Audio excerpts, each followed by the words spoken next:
Dealing with the invulnerable. Those of us on a spiritual path often come across others that trigger us. I call them teachers, but it's like Jeopardy. The question is the answer. What are they showing us about ourselves? What are they showing us that is lacking, or that we can develop to a greater degree within ourselves?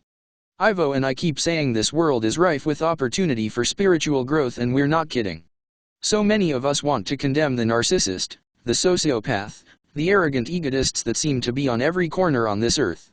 We don't like them. Why don't we like them? Because they don't behave the way they do, we don't sync with them, they don't fit into our concept of how life should be, yes. But what are they showing us we're lacking in? Compassion. Think about it, if every time you were attacked by someone and you responded with love and compassion for them, you'd love narcissists, wouldn't you? It's because you're lacking in understanding and compassion for their plight that you dislike them and are unprepared to deal with them in a way that someone like Jesus or another master would have. The irony is, that once you deal with them in a compassionate way, you'll stop attracting them because you've learned the lesson. I just realized that I don't know much about people who can't make themselves vulnerable, for whatever reason, although I used that persona for a long time. These we'll call the invulnerable, and they're part of the power over others system.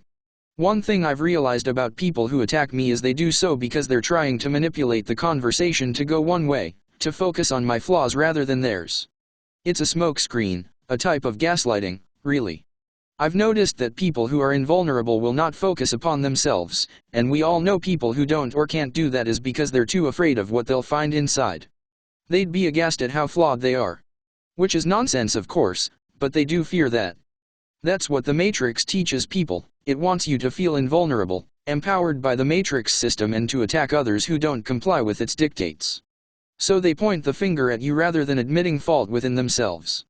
I realized this yesterday when I wrote in a video, if you're contacting me to tell me where I'm wrong rather than what you don't understand, you're starting off on the wrong foot. That comparison right there told me that invulnerable people focus on others' perceived wrongs, not on their own. I know that I was not ready to go this deeply into the subject of invulnerable behavior because it would mean that I would have to accept and love my earth parents despite what they did to me. And that's the key word, despite, not because of or for what they did to me. That I have worked through and realized that it had a value in my life, and I accept that. I'm not sadistic, I don't condone abusing anyone. For the longest time I could not even think of forgiving my parents because it felt like I was abandoning myself and making them right instead. That's not at all what I'm talking about here. I was raised by two people who also had hard lives, and it showed in their characters. They were totally defended against everything, especially love, and so as children we ended up on the short end of that stick. I don't condone what they did, but I used it to learn and to heal, so it did serve a purpose. I'm still learning to use what they did to heal, going even further. My compassion for a person who's a narcissist does not mean I don't have empathy for myself and for what I went through. I'm not throwing myself under the bus. Unity thinking is about compassion for all, yourself included. I choose to call them the invulnerable now because that's a more compassionate way of seeing them than some of the other words I've used, particularly my favorite, being asshole. When you call them the invulnerable rather than a sociopath, psychopath, arrogant, or a narcissist, it keeps the door open for compassion. It reminds you of your understanding they can't make themselves vulnerable because they're too afraid to. Calling them an asshole just shuts the door on any learning or personal growth that could come out of having an interaction with them.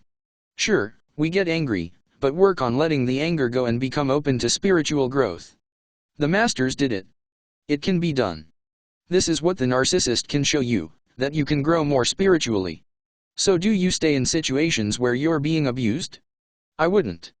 You can always reflect on the relationship from a safe place afterwards. Especially if there are children being abused, it's best not to continue the relationship. The spiritual path is the path of self-love.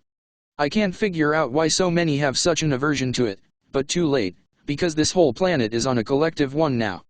I put up a video on assertive speech recently, and I believe that is one way to keep yourself from getting triggered dealing with a narcissist, that and realizing that they are attacking you because they can't take being attacked or because they want to appear powerful when they're really not. Remembering these few things will help you to have compassion as they, yes, attack you and try to maul your character with their words. Believe me, folks, I deal with this from more of you than you want to know. It's not pleasant. I also believe that having gratitude helps in situations like this. It helps if you have a history of being a victim, and many of us do, to practice gratitude for everything.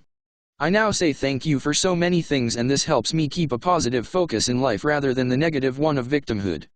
Going about your interactions with others with a feeling of gratitude for whatever they bring up in your life is still a pretty remote idea on this planet, but I think one well worth looking at. Being grateful that someone attacked you sounds like you are a masochist, but in fact if you see it as an opportunity to grow spiritually then it's not. Sarcastically before, I used to say I was thankful that person was gone and out of my life, but that's not true gratitude. They only show you where you can have more compassion. I also thought about the bad circumstances that person would attract and secretly reveled in the fact that they would experience bad karma. This is retaliation, it's not compassion. You've got to see where your reaction is tainted with anger and let the anger go. We have a lot of words in our language that are loaded with judgment. I'd say it's best to avoid them. Words like asshole, jerk, and other epithets, but also words like narcissist, attacker, sociopath, they're all loaded. Perhaps mentally deficient or mentally unstable or mentally invulnerable, or just invulnerable are better. Until that gets used and takes on a lower frequency meaning as well. We associate judgment with so many things because we are judgmental. When we judge, we put ourselves on a path of incurring bad karma and having to rebalance it. When we have compassion, no bad karma is incurred. You can argue, well, they started it. Why should I incur bad karma? Because you continued it, that's why. That's why when someone attacks me, I never attack them back nor do I argue with people. All these things put you on a higher path. You have to learn to overcome your negative reaction to everything, that's the lesson negativity has to teach you. More on this later. I'm going through a large growth spurt right now. As I said, I'm on a learning curve right now, batting around ideas to see how they work for me. Take what you like and leave the rest. If it doesn't resonate with you, leave it. If it does, great. Ivo and I have also discussed in upcoming videos, about having compassion for all, patience and understanding. Also with dealing with life from a position of humility rather than ego. These are the way to go, I believe.